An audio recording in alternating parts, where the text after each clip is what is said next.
நாங்க இந்துக்களுக்கு எதிராக இருந்தவர்கள் அல்ல. திமுக இந்து விரோதி இல்லை என்று ஸ்டாலின் சொன்னதை இந்த முழு வீடியோவையும் பார்த்துவிட்டு நீங்களே முடிவு செய்யுங்கள்.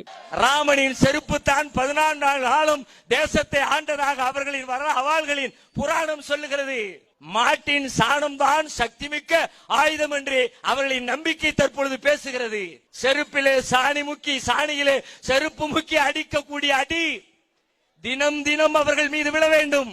பெரியார் ராமனை செருப்பால் அடிச்சாங்க தேர்தல் நேரத்தில் தமிழ்நாட்டில்.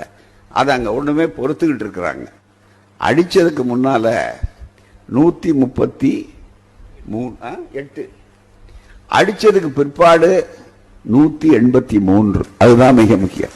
இதிலிருந்து என்ன தெரியுதுன்னா, ராமனை செருப்பால் அடித்து விட்டு தேர்தலுக்கு நின்றால் நிறைய ஓட்டு தமிழ்நாட்டில் கிடைக்கும் என்று தெரிகிறது. என்ன ஒரு வேடிக்கை என்றால், நம்ம ஆளு கோயிலுக்கு போவான், பூஜை பண்ணுவான், ஆனா ஓட்டு போடும்போது நமக்கு தான் போடுவான். ஐயப்பனே ஆம்பளைக்கும் பிறந்த கடவுள் தாங்கிறான்.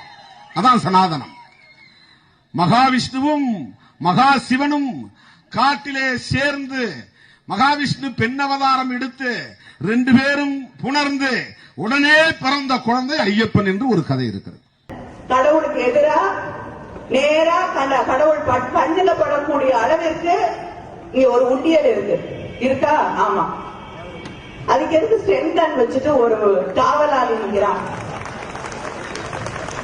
30-38 கோடி தேவர்களை அழைத்து இஷ்டாவதாரத்தை கூப்பிட்டு சில எக்ஸ்ட்ரா அவதாரங்களையும் கூப்பிட்டு அந்த திருமணத்தை நடத்தி வைப்பார். ஆனால் அதனுடைய உள் அர்த்தத்தை கொஞ்சம் நினைச்சு பார்த்தீங்கன்னா நம்முடைய உடம்பெல்லாம் நடுங்கும். அவ்வளவு கேவலமான வகையிலே அந்த மந்திரங்கள் இருக்கு. இப்படி கட்டியிருந்தா கும்பா கட்டியிருந்தா அது மசூதி, உயரமா கட்டியிருந்தா அது தேவாலயம், நிறைய அசிங்கமான பொம்மைகள் எல்லாம் இருந்தால் அது கோவில். கோயில்ல போயிட்டு முருகா என் பொண்டாட்டிக்கு மாறு ரொம்ப சின்னதாகுது, கொஞ்சம் பெருசாக்கு, இல்ல அதை ஆள் வச்சு காப்பாத்து. முருகர் என்னமோ பிராட் டிசைன் பண்ற மாதிரி என் பொண்டாட்டியோட மார்பகங்களை காப்பாத்து அப்படின்னு சொல்லியிருக்கேன். அவர்னா ஸ்பெஷலா உன் பொண்டாட்டிக்குன்னு தனியா இரும்புல பிராட்சா கொடுப்ப. நாரதருக்கு நல்ல அழகான பெண்களோட உடலுறவு வச்சுக்கணும்னு ஆசையா. அதுக்கும் அவர் நாராயண வேண்டி போறாரு. சரி, நாராயண கிட்ட வேண்டி போகும்போது நாராயணன் என்ன சொன்னாருன்னா, நாரதா நீ போய் ஃபுல்லா போ, அங்க ஏதாவது அழகான பொண்ணு கிடைக்கும், அந்த அழகான பொண்ணை நீ எடுத்துக்கோன்னு. இன்னும் அருமையான கடவுள். உண்மையிலே எனக்கு வருத்தமா இருக்கு, நாராயணனா பிறக்கலையே நம்பி போய் நாராயண வீடு வீடா திறக்கிறாரு. அங்க பார்த்தா எல்லா பெண்கள் மடியில நாராயணன் படுத்து கிடக்குறான். வீடு வீடா போல ஊரா போறான், ஊரா போறான். எல்லா வீட்லயும் நாராயண எல்லா பெண்கள் மடியில படுத்து கிடக்குறான். இந்த கொடுமை கேளுங்க. பிள்ளையார் சிலை உடைச்சீங்களா? உடைச்சேன். ராமரை செருப்பால் அடிச்சீங்களா? செருப்பு வந்தது எதுக்கு அதை வேஸ்ட் பண்ணணும்னு அடிச்சோம். மகாபாரதம் முழுக்க முழுக்க விபச்சார ஏடு, அவ்வளவுதான். அதுக்கு போற விபச்சாரத்திலேயே பிறந்து விபச்சாரத்திலேயே வளர்ந்து விபச்சாரத்திலேயே முடிஞ்ச கதை. ராமன், குடிகார ராமன், விபச்சார சீதை.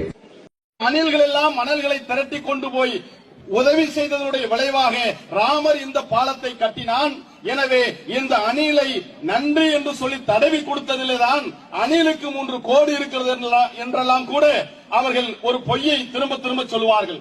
ராமர் தடவியதால் அணிலுக்கு 3 கோடி இருக்கிறது என்று சொன்னால், சீதைக்கு எங்கேயுமே கோடு இல்லையே, ஒருவேளை அவர் சீதையை தடவவில்லையோ என்கின்ற ஒரு சந்தேகம் இருக்கிறது.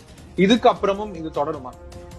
ஒட்டுமொத்த இந்து மதத்தை ஒழிக்கிற வரைக்கும் எங்களுடைய போராட்டம். நாங்க இந்துக்களுக்கு எதிராக இருந்தவர்கள் அல்ல.